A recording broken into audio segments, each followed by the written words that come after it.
Crooked cops bribe judge to jail black woman, not knowing she's a U.S. attorney with a revenge.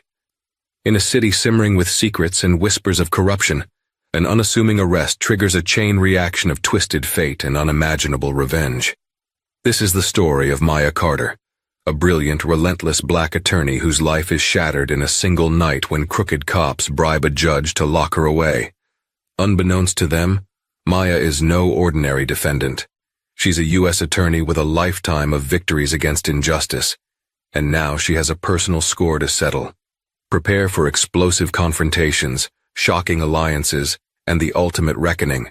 The stage is set for a battle between power and truth. Maya Carter was no stranger to the complexities of the American justice system. She had lived its triumphs and failures, studied every nuance of precedent and statute. As a lead attorney in the U.S. Attorney's Office for the Northern District of Illinois, her reputation for taking down criminal organizations with lethal precision preceded her. Yet, she never thought she would find herself in the center of a plot so convoluted and personal.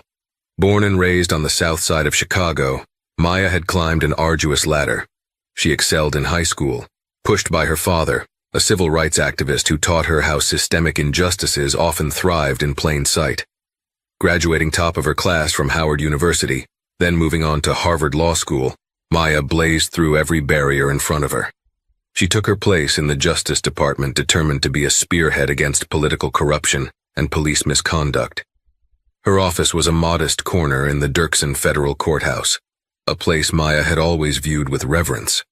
The marble corridors and towering pillars symbolized the lofty ideals of fairness and equality under the law. Even so, she knew better than to believe the building's grandeur inherently equaled moral righteousness. Corruption could exist anywhere, festering within individuals who took an oath they never intended to honor. Late one Tuesday evening, Maya stayed behind after most of her colleagues left. The overhead fluorescent lights buzzed softly, matching her own hum of excitement as she pored over a complex case file. She had been building a sweeping investigation into allegations of police corruption in one of Chicago's most historically troubled precincts. Officers from the 51st Precinct stood accused of narcotics theft, brutality, and even the disappearance of key evidence in ongoing cases. Rumors suggested the precinct was also involved in something bigger, a tight-knit circle of higher-ups funneling confiscated drugs back into the streets for profit. Maya smelled a conspiracy, and she was determined to uncover its every layer. Yet that night, Maya's instincts warned her something was off. The elevator's ding startled her, echoing unnaturally in the deserted hallway. She glanced at the clock, just past midnight. Another staffer, security, or perhaps someone who knew she was looking too hard into the wrong places. It was only a fleeting thought before she refocused on the file. Nothing felt immediately threatening. She scribbled a few more notes, highlighted a few lines of testimony that needed follow-up. This case was going to be her magnum opus, exposing an entire network of crooked officers. If she succeeded, she would not only deliver justice to many victims, but potentially reshape the very culture of law enforcement in Chicago. If she failed, well, she couldn't afford to fail. Just as she packed up to leave, Maya's phone vibrated. A text from her father flashed on the screen. "Be careful, Maya. I'm proud of you." It was almost as if he sensed the storm before she did. Maya smiled and replied, "I will. Love you." Little did she know, by the time dawn broke, her world would be turned upside down. Early the next morning, Maya pulled into a parking garage near Cook County Jail. She had a meeting scheduled with a confidential informant who claimed to have first-hand knowledge of bribes paid to police officers. The informant also hinted at involvement by a higher authority, a link Maya was determined to substantiate. If the allegations proved true, it would validate Maya's suspicions that the corruption reached more than just a few rogue officers. It could implicate high-ranking officials, possibly even a judge. On her way in, Maya's phone buzzed. Her colleague, Assistant U.S. Attorney Leo Martinez, was calling with an urgent tone. "Maya, I've been trying to get a hold of you. Where are you?" he asked, voice crackling through. I'm about to meet a source near Cook County Jail. You sound tense, Leo. What's going on? You need to watch your back. I've heard chatter about you from some associates at the courthouse. Something about new charges filed, but they wouldn't say more. Maya frowned, her heart beating faster. Charges? Against who? I don't know yet, but Maya, be cautious. She ended the call, feeling unsettled. Maya was aware that when you got close to exposing corruption, those threatened could turn dangerous. Still, she pressed on. The informant was waiting in a small coffee shop across from the jail. Maya entered to find a man in a tattered hoodie, nursing a cup of black coffee. She recognized him from their last clandestine meeting. Darius Rollins, a small-time drug runner turned whistleblower. Darius's eyes darted around the cafe, paranoia etched in every line of his face. You gotta help me. They know I'm talking, he whispered as Maya sat down. Calm down, Darius. Just tell me what you have. He slid a sealed envelope across the table. Records, receipts, phone logs, enough to show certain people are getting paid off to lose evidence. You do the math. Maya's pulse quickened. If these documents were as damning as Darius claimed, she had a direct link to implicate not just officers, but possibly even a judge. She carefully placed the envelope into her bag, making sure not to let curiosity overtake caution. Good job, she said, trying to keep her voice steady. I'll make sure you're protected. Before she could stand, however, 2 uniformed officers walked in. Maya instinctively recognized them from the precinct she was investigating. Their stern expressions locked onto her table. She wanted to believe it was a coincidence, but deep down, she knew better. Maya Carter? One of the officers asked. Yes, officer? Maya responded, keeping her composure. You're under arrest. We have a warrant for your detention. Please stand up and place your hands where we can see them. Stunned, Maya looked at the officer's outstretched handcuffs. What are the charges? She demanded, her voice calm but laced with underlying outrage. Possession of narcotics with intent to distribute, the officer said, his lips curling into a slight smirk. That's ridiculous, Maya hissed. Check my bag if you want. There are no drugs. The second officer unzipped Maya's briefcase with practiced nonchalance. Instead of the envelope Darius had given her, he pulled out a small, clear bag of white powder. Maya's jaw dropped. She realized, with horror, that someone had planted it while she was distracted. Darius looked as shocked as she was, so this was bigger than a single officer or a single moment. The setup had begun. Maya Carter, you have the right to remain silent. The officer's voice droned on as he read her Miranda rights. People in the cafe watched with a mixture of confusion and quiet fascination. Maya's face burned with indignation, but she forced herself to remain stoic. She knew better than to resist, to give them any reason to apply force. As they led her out in handcuffs, Maya couldn't help but feel an unsettling chill. This wasn't just about discrediting her, it was about burying her. She glanced back at Darius, who looked terrified, but she could do nothing for him at this moment. All she could think was, I won't go down without a fight. Behind the tinted windows of a police cruiser, Maya felt her anger rising. She kept silent, though her mind raced with strategies. She was intimately familiar with the criminal justice process, but only as an enforcer of the law, never its victim. Now she was living a terrifying reality. When the cruiser pulled into the station, Maya was unceremoniously marched inside. The fluorescent lights overhead illuminated the faces of smirking officers. Each step, each glance from her captors told her this was a tight-knit operation. She was fingerprinted, photographed, and placed in a cold, cramped holding cell. The stench of old sweat and hopelessness clung to the walls. Maya's phone and belongings were confiscated. She felt vulnerable, not just for herself, but for the safety of everyone connected to her investigation. Her personal communications, her laptop, everything was at risk. She had always known that being on the trail of powerful criminals came with risks, but she had never expected to be blindsided to this degree.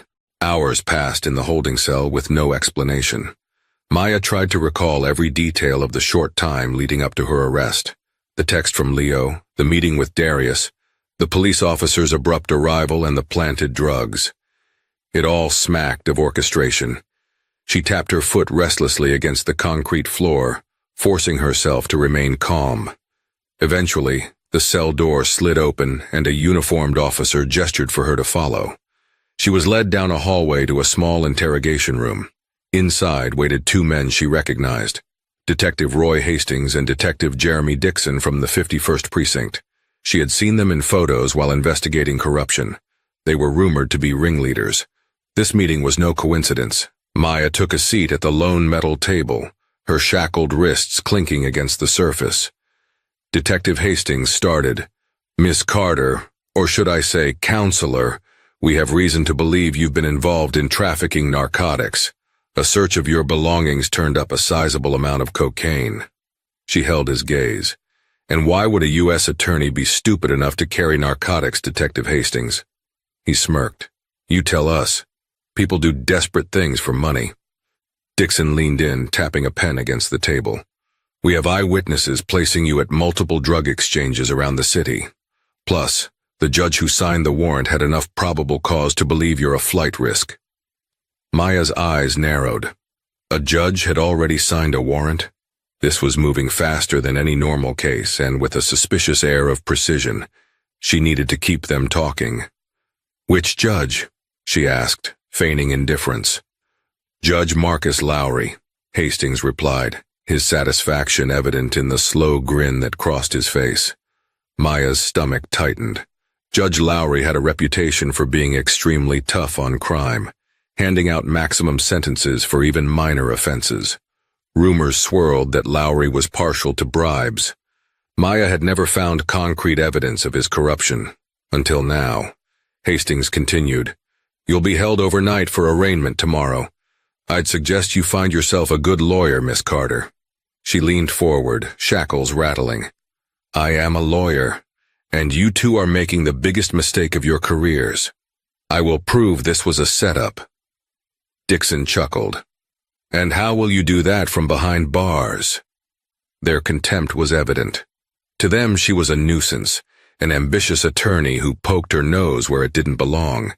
As they escorted her out, Maya's thoughts turned to the people who could help her.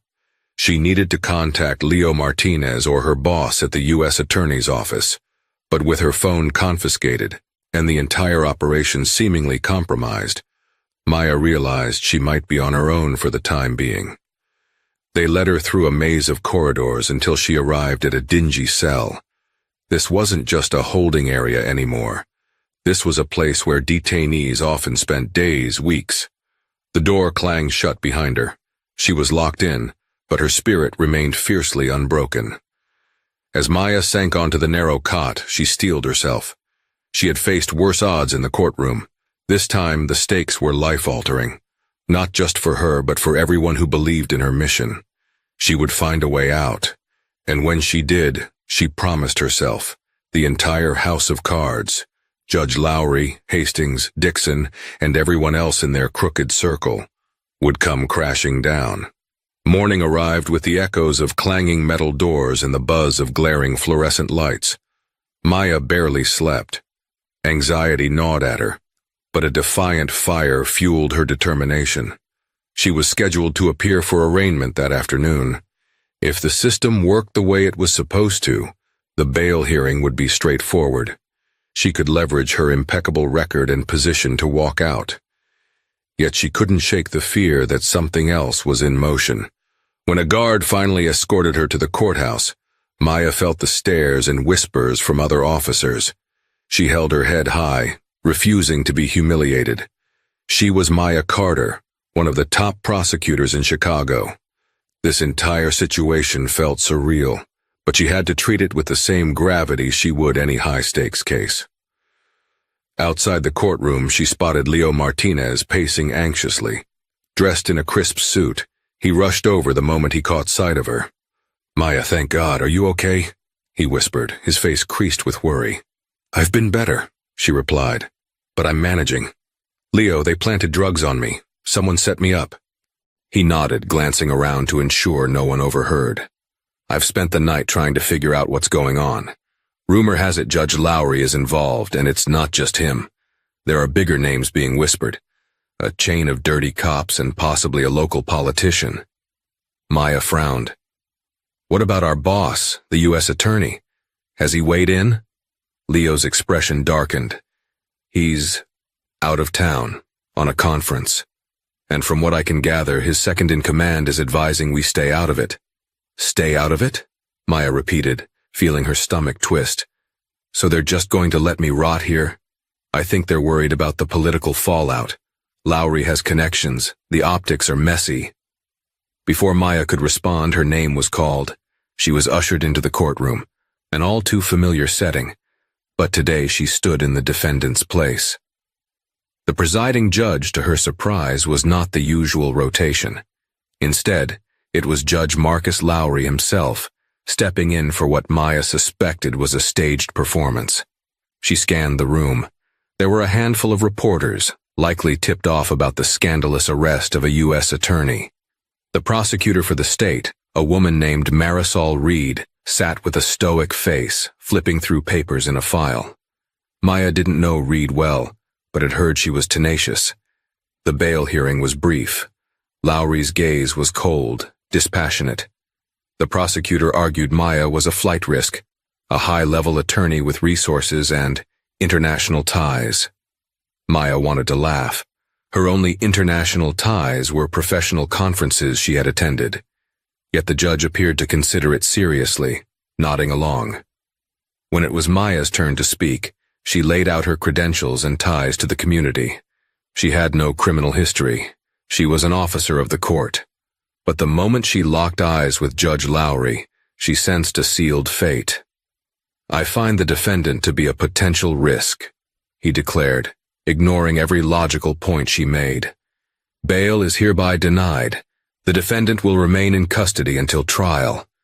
Shock rippled through the courtroom. Leo stood up, outraged. Maya tried to maintain composure. Her mind reeled. Denial of bail in a first-time nonviolent drug charge was practically unheard of, especially with her stature.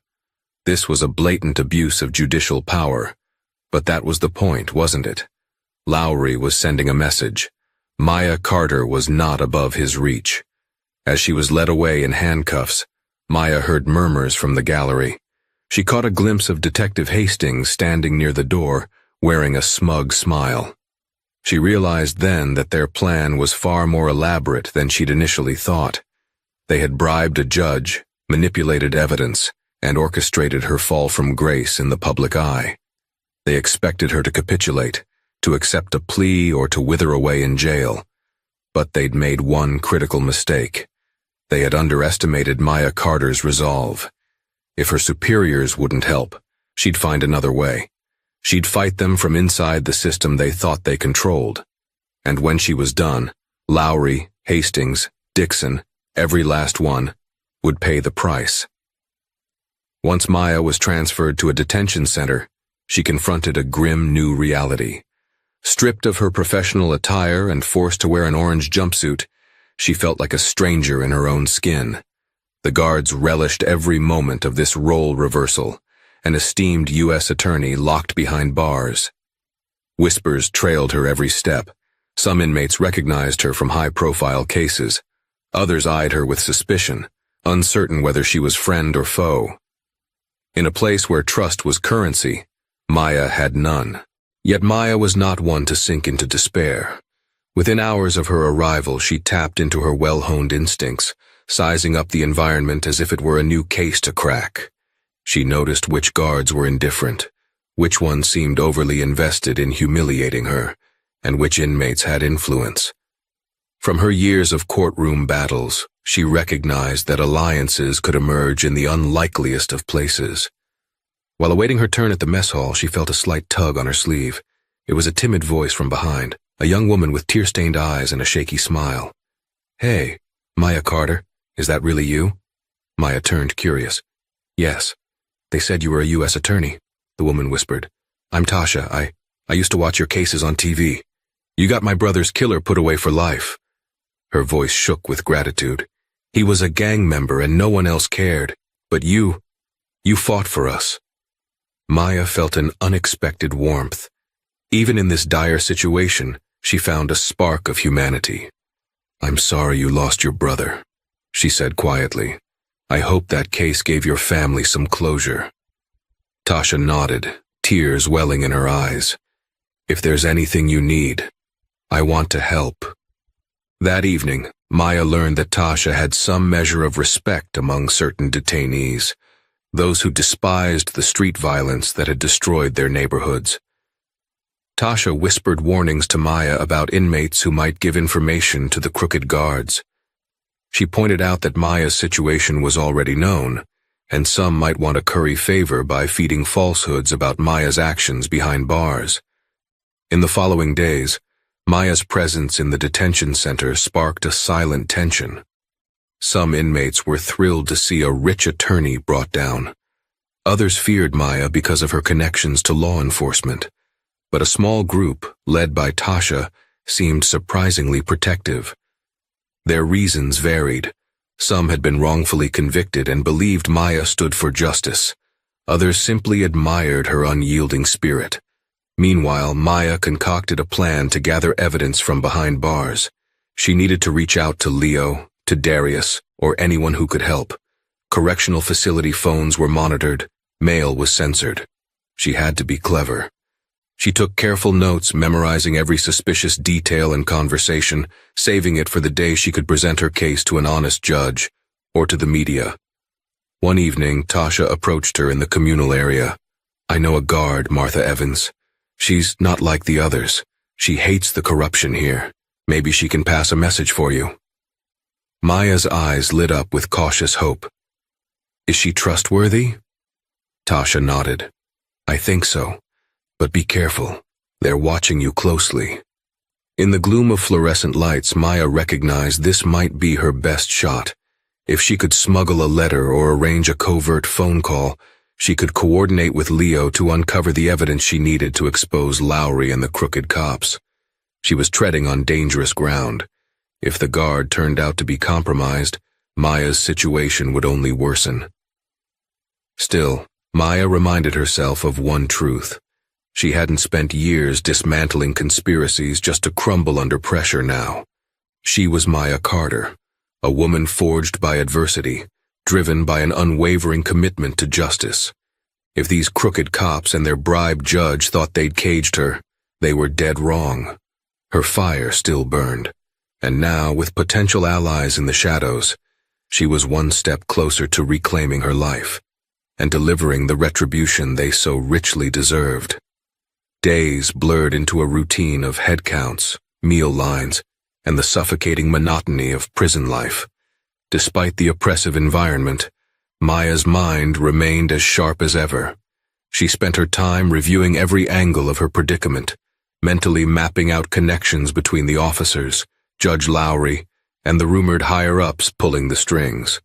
Meanwhile, Tasha managed to confirm that guard Martha Evans was indeed sympathetic. Evans was an older woman with a professional demeanor, and although she rarely spoke, Maya caught a kindness in her eyes. Late one evening, as Evans supervised Maya cleaning the corridor, she cleared her throat softly. "Miss Carter," Evans began, glancing around to ensure no one else was within earshot. "I hear you might need some help." Maya turned off the mop faucet, studying the guard carefully. "I do, but I don't want to put you in a compromising position." Evans shook her head. "I've worked here too long. I've seen innocent people get swallowed by this place. If you're telling the truth about your situation, and I believe you are, I'll do what I can." "Thank you," Maya said quietly. "If you can help me get a message to someone on the outside, Leo Martinez, an assistant U.S. attorney, I can coordinate how to prove my innocence." Evans nodded. "Write it down. Keep it short. I'll find a way to get it out." Maya felt a surge of relief wash over her. That night she composed a short letter, using coded language so that if it were intercepted, it wouldn't immediately implicate Evans. She wrote that she needed to confirm the file from DR was secure and that she suspected the involvement of ML at the highest level. In Maya's mind, DR was Darius Rollins and ML was Marcus Lowry. Anyone reading it without context might think it was just an administrative inquiry, but Leo would understand. Elsewhere, beyond the prison walls, Detective Hastings and Dixon were reveling in their victory. They boasted among trusted colleagues about having taken down Maya Carter. What they didn't realize was that Maya's investigation wasn't solely reliant on her physical freedom. She had laid the groundwork for months, sharing partial findings with Leo Martinez, who was determined to continue the probe from the outside. Unbeknownst to Maya, Leo had managed to track down Darius Rollins, who had gone underground after Maya's arrest. Darius was terrified, convinced that every move was being watched. Still, he handed Leo another batch of records and phone logs implicating not only local officers, but also pointing a finger at Judge Lowry's bank transactions. Huge sums of money had been routed through shell companies, all traced back to Lowry's personal accounts. Leo marveled at the complexity, realizing that Maya had been on the right track all along. But the deeper Leo dug, the more danger he seemed to invite. One night, he received a cryptic threat.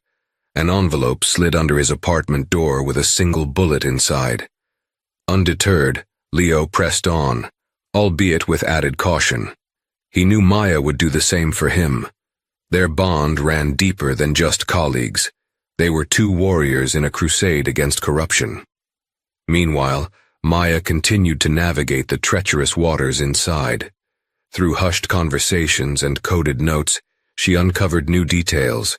Officers from the 51st Precinct had systematically framed multiple individuals, pushing through convictions with Lowry's cooperation.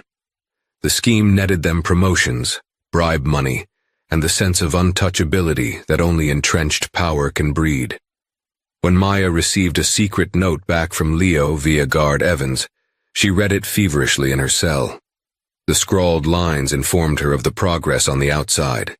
Leo mentioned the shell companies, the bullet threat, and the critical need for Maya's direct testimony.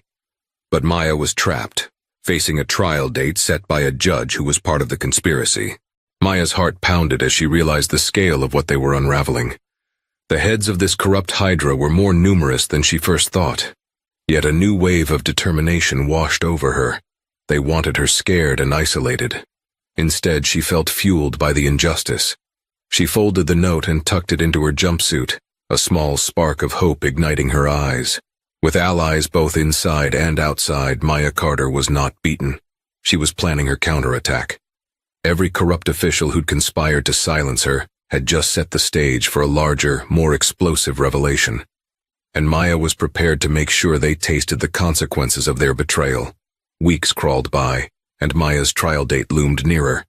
Judge Lowry had expedited the process, presumably to keep her from gathering the exculpatory evidence she needed. But Maya and Leo were not idle. Despite her incarceration, Maya prepared her defense meticulously, conferring through coded notes and brief visits with the court-appointed defense attorney, who, fortunately for Maya, seemed willing to let her call the shots. On the day of the preliminary hearing, Maya was escorted back to the familiar corridors of the Dirksen Federal Courthouse. She could feel the adrenaline surging through her. Lowry presided over the hearing, wearing a dispassionate mask of authority. The state's evidence seemed overwhelming on paper. Planted drugs, eyewitness accounts, bank records indicating unusual deposits to Maya's account, which she knew were fabricated. It was a mountain of lies, skillfully orchestrated by the corrupt network. But Maya had a trump card. During cross-examination, her court-appointed attorney called Leo Martinez as a witness.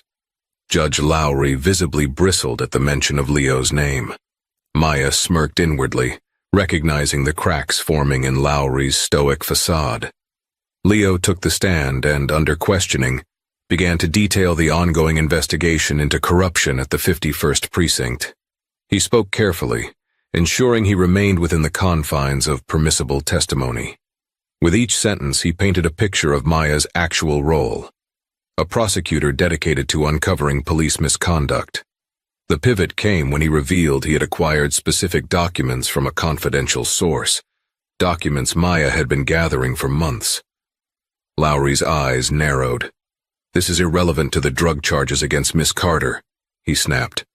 Leo responded calmly, "On the contrary, Your Honor, This goes to the heart of why Miss Carter has been framed. These officers had a motive to silence her. Lowry's gavel struck the bench with force. You will confine yourself to relevant testimony or be held in contempt. Tension escalated as whispers spread through the courtroom gallery. Journalists jotted down notes with heightened interest. Leo risked contempt charges, but Maya knew he had to push the envelope to get enough of the truth on the record. In a decisive moment, Maya's attorney presented a motion to compel the discovery of phone records from Detective Hastings and Detective Dixon. Lowry, predictably, moved to block it, claiming it was a fishing expedition. However, Maya had anticipated this. She rose, shackled at the defense table, and politely requested the opportunity to speak. The judge hesitated, but the room's attention was fixed on Maya. Your Honor, she began, carefully measuring her words. As a U.S. attorney with experience in these matters, I'm aware that exculpatory evidence must be disclosed under Brady v. Maryland. To deny me access to these phone records is a violation of due process, especially if they contain communications that could prove I was set up. The mention of a well-known Supreme Court precedent hung in the air. Lowry's jaw tightened. He couldn't outright deny a fundamental principle of law without drawing suspicion. After a tense pause, he relented, albeit begrudgingly, that a limited portion of the phone records might be examined by an independent party to determine their relevance. A flicker of hope rippled through Maya's team. This was the crack they needed, and Maya suspected the phone records would reveal Hastings and Dixon orchestrating the framing. Lowry tried to maintain control, but Maya's defiance was becoming evident to everyone in the courtroom. As the day concluded, Maya was led away, but not before she locked eyes with Lowry. In his steely glare, she read anger and fear, a sure sign that the noose was tightening around his conspiracy. If Maya and Leo could keep exposing the truth, they might force the judiciary and the public to see how deep the corruption ran. Outside, reporters clamored for statements, smelling the scandal of a judge potentially colluding with dirty cops to imprison a federal attorney. A media circus was forming, and that public pressure might be exactly what Maya needed to tip the scales. In the holding area, Maya felt a surge of renewed vigor. The hearing had been a small victory, a pivotal step in turning the tide. She hadn't won her freedom yet, but she had won something just as valuable: momentum. And in a conflict defined by power plays and backroom deals, momentum was everything. Despite the glimmer of progress at the hearing, Maya's nights remained claustrophobic and uncertain within the detention center walls. One evening she was roused from a fitful sleep by loud shouts echoing through the corridor. A scuffle was unfolding. By the time she reached the cell door, Tasha was at the bars, craning her neck to see. Faintly, Maya caught a glimpse of two guards pinning someone to the ground. "What's going on?" Maya whispered. Tasha shook her head, eyes wide. "Not sure. Rumors are that a snitch got cornered." Later, Maya discovered the snitch was rumored to have connections to the 51st Precinct. The exact circumstances were murky, but Maya's gut told her that Hastings and Dixon were tightening their grip, using fear tactics to prevent anyone from corroborating Maya's story. A chilling thought crossed her mind. They wouldn't hesitate to eliminate threats, and Maya was the biggest threat of all. As if to confirm her fears, a day later, Maya's cell was tossed. Guards claimed it was a routine search, but they ransacked every corner, flipping her mattress and scattering her few possessions. The coded notes from Leo were discovered and confiscated. Fortunately, Maya had memorized the crucial details. Still, the message was clear. She was being watched. Guard Evans, appearing more anxious than usual, whispered to Maya that tensions were escalating among staff. Some of the dirty guards were pressuring others to spy or even sabotage Maya. Evans feared that if Maya didn't gain her release soon, something worse could happen. Maya appreciated the warning, but realized she was walking a razor's edge. She needed to accelerate her plans. Meanwhile, outside, Leo Martinez was racing against time. He had enlisted the help of a forensic accountant to trace the flow of money to Lowry's accounts. The deeper they dug, the more staggering the sums involved. It wasn't just local officers. It seemed a major narcotics distributor had struck a deal with high-level officials, funneling bribes to ensure their criminal empire remained untouched. Maya's investigation had threatened to expose the entire operation, hence the swift move to silence her. Leo was also in communication with Maya's father, the civil rights activist who had taught her to fight injustice in all its forms. Over coffee in a quiet diner, Leo laid out the evidence they'd gathered so far. The older man listened intently, fists clenching. He promised to rally community leaders, to hold protests and press conferences demanding Maya's release. If the legal system was compromised, public outrage might be their last recourse. But Maya had one more ace up her sleeve. In her original files, she had stashed an audio recording from an internal affairs meeting where Detective Dixon admitted to misconduct in a separate incident. That recording was sealed under a protective order, but Maya suspected a copy still resided on a secure server within the U.S. Attorney's office. If she could authenticate it, it would cast serious doubt on the detective's integrity, further weakening the charges against her. Time was running short, though. The trial was set to begin in just over a week. Lowry would do everything he could to expedite a conviction, ensuring Maya would remain behind bars while the real criminals continued to profit. Maya refused to let that happen. She wasn't simply fighting for her freedom. She was fighting to restore faith in a system that seemed dangerously broken. In a late-night moment of introspection, she recalled her father's mantra. One person can't change the world alone, but they can inspire others to fight alongside them. Maya believed that with every fiber of her being.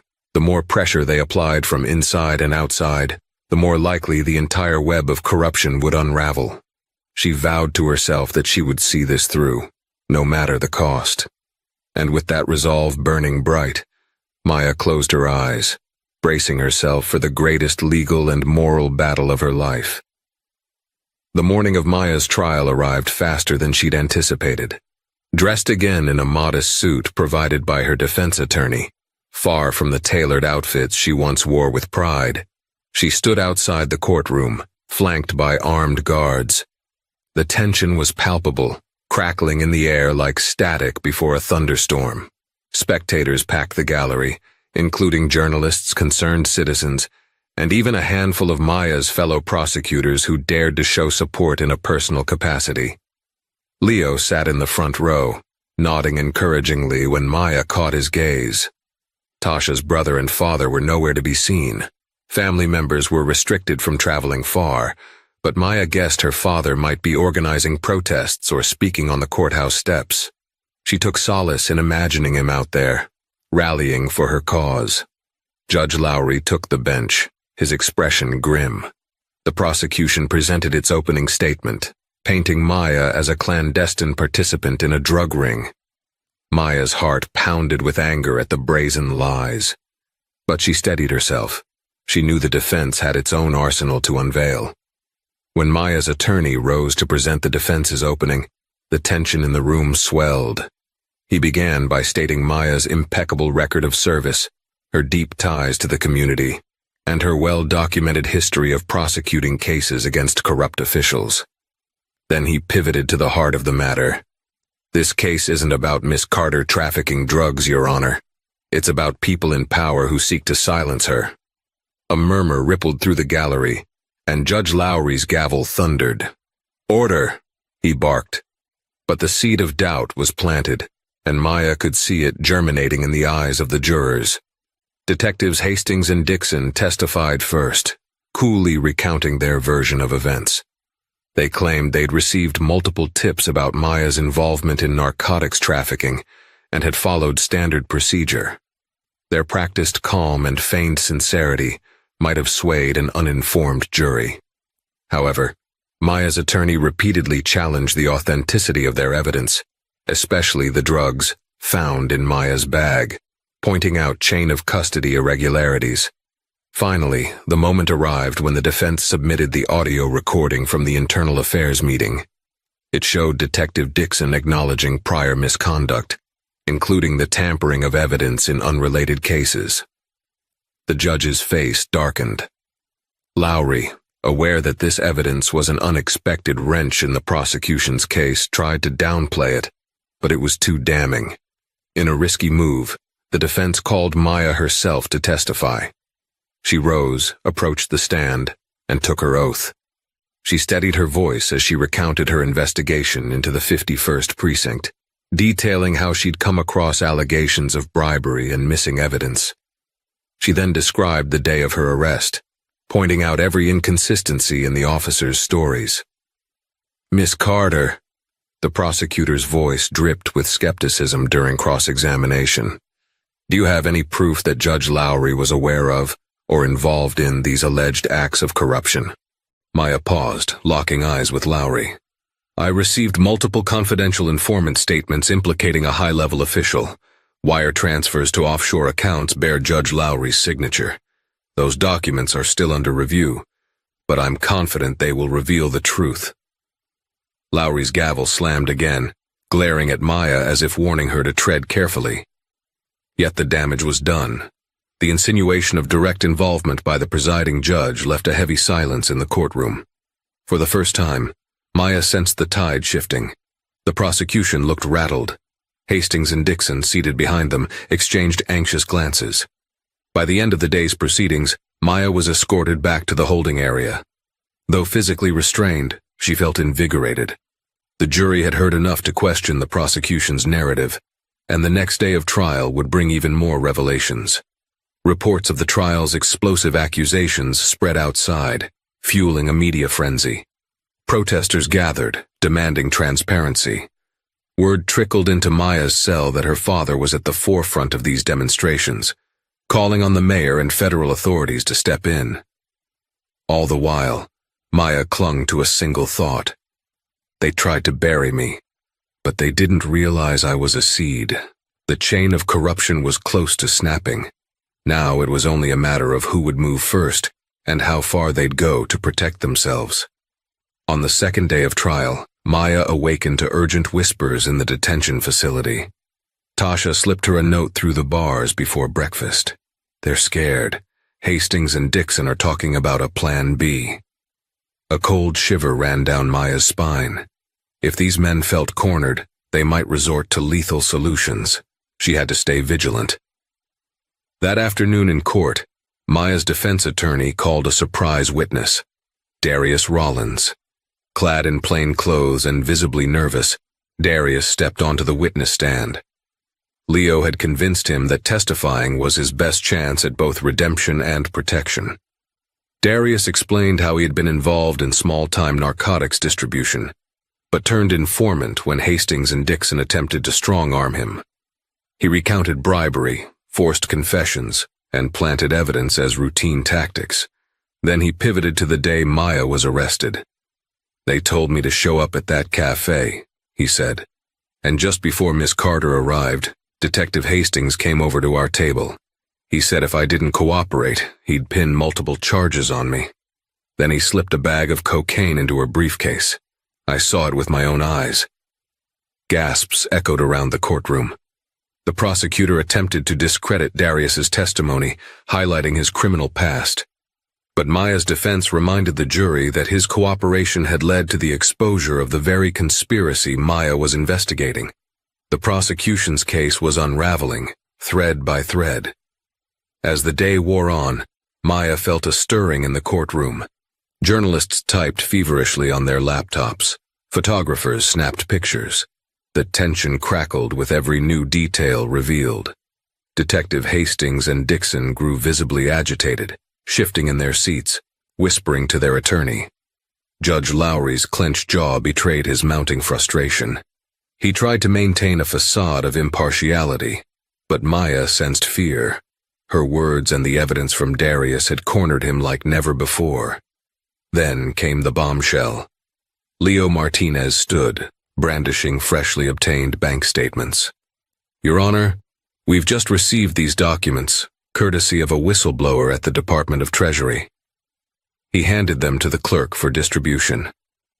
These statements show multiple wire transfers from shell companies linked to known drug cartels into accounts controlled by Judge Marcus Lowry. The amounts total over $2 million in the past year alone. The entire courtroom froze. Lowry paled, his hand shaking as he reviewed the papers. Before he could respond, the prosecutor stammered an objection, but it sounded half-hearted. The evidence was too damning to dismiss. Murmurs erupted among the jurors. Lowry tried to compose himself, but the damage was done. Even the bailiff looked uncertain, torn between duty to the court and the realization that the judge might be a criminal. I need to review the admissibility, Lowry managed, voice strained. Yet it was clear to everyone that the trial's course had changed irreversibly. In fact, the next moment brought an even greater shock. Federal marshals, apparently responding to new orders, entered the courtroom. Two of them approached the bench, and one spoke quietly to Lowry. The judge's face went from pale to ashen as he realized the net had dropped on him. In a moment etched into courtroom legend, the lead marshal cleared his throat and announced, "Under direct orders from the U.S. Department of Justice, Judge Marcus Lowry, you are hereby placed under arrest for conspiracy, corruption, and obstruction of justice." Gasp after gasp echoed. Lowry sputtered in indignation, but no one came to his defense. Hastings and Dixon sprang to their feet, only to be intercepted by more marshals. The two detectives were also handcuffed, their frantic shouts drowned by the crowd's uproar. For Maya, the scene unfurled in surreal clarity. The unthinkable had happened. The entire ring was collapsing, right there in the very courtroom they once controlled. Overwhelmed by relief and vindication, Maya locked eyes with Leo. He offered a small, triumphant nod. Justice, for once, had prevailed in dramatic fashion. As the chaos subsided, an interim judge took over proceedings. With Lowry exposed and the detective's testimony declared invalid, the prosecution had no choice but to dismiss the charges against Maya. Cheers erupted among those in the gallery who believed in her innocence. Cameras flashed, capturing Maya's expression, a potent mix of exhaustion, relief, and unwavering resolve. She stepped out of the defendant's box, free at last, escorted not by armed guards but by supportive hands on her shoulders. Maya Carter had weathered the storm, and now she was ready for the next phase, delivering the final blow of justice to every corrupt player who had tried to destroy her. In the days following the trial, the city of Chicago was awash with headlines. Corrupt judge taken down by imprisoned U.S. attorney, police bribery scandal exposed, and Maya Carter freed, vows to continue fight. Journalists camped outside Maya's home, eager for statements. Public outcry soared to new heights, fueling demands for a top-to-bottom review of the justice system. Maya spent her first days of freedom meeting with federal investigators to ensure the thorough dismantling of the criminal network. Judge Lowry faced federal charges, while Hastings and Dixon were booked for conspiracy, tampering with evidence, and perjury. Additional officers in the 51st Precinct were named in indictments, and a sweeping internal affairs probe threatened to topple anyone who dared collude with them. One evening, Maya met Leo and her father at a quiet cafe away from prying cameras. The relief in the air was palpable as they sipped coffee and recounted how events had finally aligned in their favor. "It was that last batch of bank statements that sealed the deal," Leo said, grinning. "We got lucky with that Treasury whistleblower." Maya nodded. "Luck favors the prepared, as they say. Without your persistence, I'd still be rotting in a cell." Maya's father placed his hand over hers. "You've made me so proud, Maya. But you also taught this city a lesson. It can't hide its corruption behind robes and badges." She squeezed his hand, her voice soft with emotion. "I learned from the best, Dad." Despite the elation, Maya couldn't ignore the lingering trauma. The nights in jail, the betrayal by people who had sworn to uphold the law, it weighed heavily on her soul.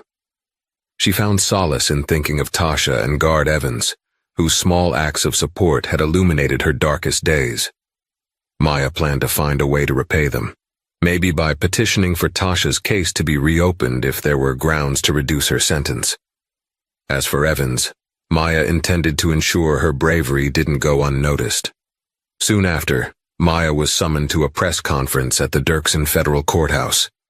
Flanked by local and national media, Maya stepped up to the podium.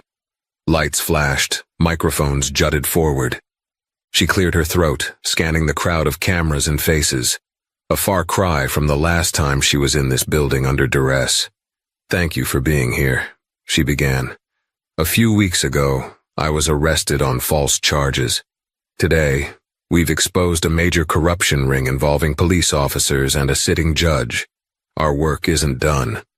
We owe it to the city of Chicago, and to every American who believes in justice, to continue rooting out misconduct wherever it hides.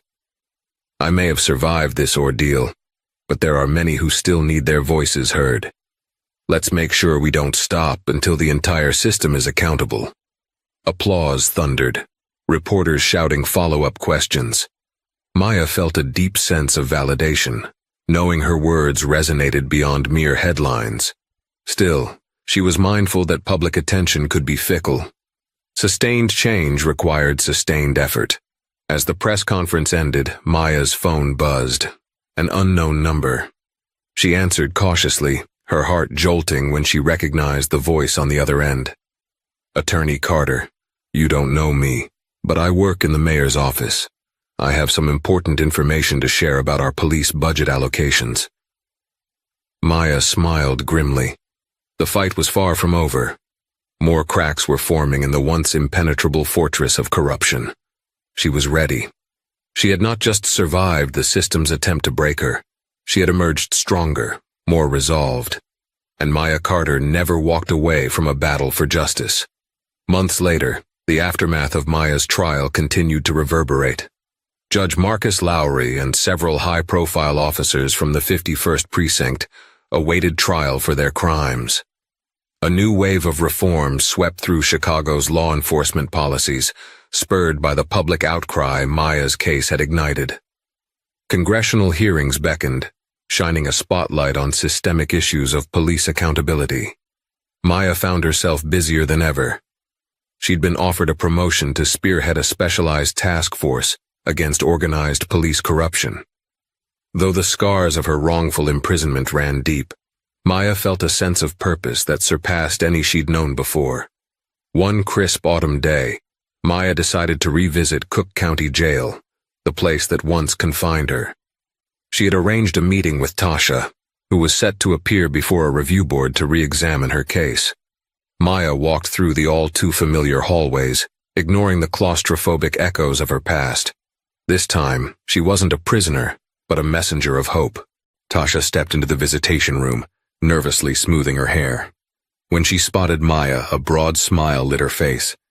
"They're really looking at my case again," Tasha said, voice trembling with excitement. "Thank you for everything." Maya squeezed Tasha's hand through the plexiglass. "You helped me when I was at my lowest. This is the least I can do." Outside, Maya found Guard Evans waiting by the exit, her eyes shining with gratitude. Maya informed her that a formal commendation had been submitted on Evans's behalf, recognizing her integrity. Evans had tears in her eyes as she thanked Maya, who simply replied, "No thank you. You risked a lot to do the right thing." As Maya stepped out into the chilly afternoon, she felt the sun on her face, a symbol of the unbridled freedom she'd nearly lost. She inhaled the air deeply and pulled her coat tighter around her shoulders. The city stretched out before her, as complex and conflicted as ever, a place of both heartbreak and hope. The next week, Maya stood in front of cameras once more, this time alongside federal officials who lauded the new anti-corruption measures. During the quanda, a reporter asked a pointed question. "Miss Carter, having faced the dark side of the justice system firsthand, what advice would you give to those who feel betrayed or hopeless?" Maya paused, letting the weight of the question settle. "Never underestimate your own power. The system might be flawed, but we, the people within it, lawyers, judges, officers, citizens, have the capacity to change it. My story is proof that even when you're isolated and targeted, truth can prevail if you keep pushing, keep shining a light on the darkness." Her words were broadcast across the nation, stirring conversations about the role of personal responsibility within institutional systems. From local coffee shops to the halls of Congress, people debated how best to prevent another case like Maya's. Some cynics doubted real change would come, but Maya's very presence, standing as a triumphant survivor, offered a powerful counterpoint. Sitting in her office late one night, Maya gazed at the files stacked on her desk. Her phone buzzed with a new tip about misconduct in another district. Outside, the city glowed under streetlights, the hum of traffic fading into the background. Maya took a deep breath and opened the file. She was Maya Carter, a champion forged in the crucible of injustice, resolved to keep fighting until the scales of justice were balanced. And there you have it, the story of how Maya Carter, a brilliant and relentless U.S. attorney, was wrongfully imprisoned by crooked cops and a corrupted judge, only to rise, expose their crimes, and ignite a movement for true justice. From her harrowing days in jail to the fiery confrontations in the courtroom, Maya's unbreakable spirit shone through, proving that truth can prevail against the might of corruption when courage meets conviction. If this riveting tale kept you on the edge of your seat, don't forget to like, share, and subscribe to our channel. By doing so, you'll help spread awareness of critical issues in our justice system, empowering more people to demand fairness and accountability. Stay tuned for more powerful stories that remind us all, no matter the darkness, a single spark of truth can light the way for us all.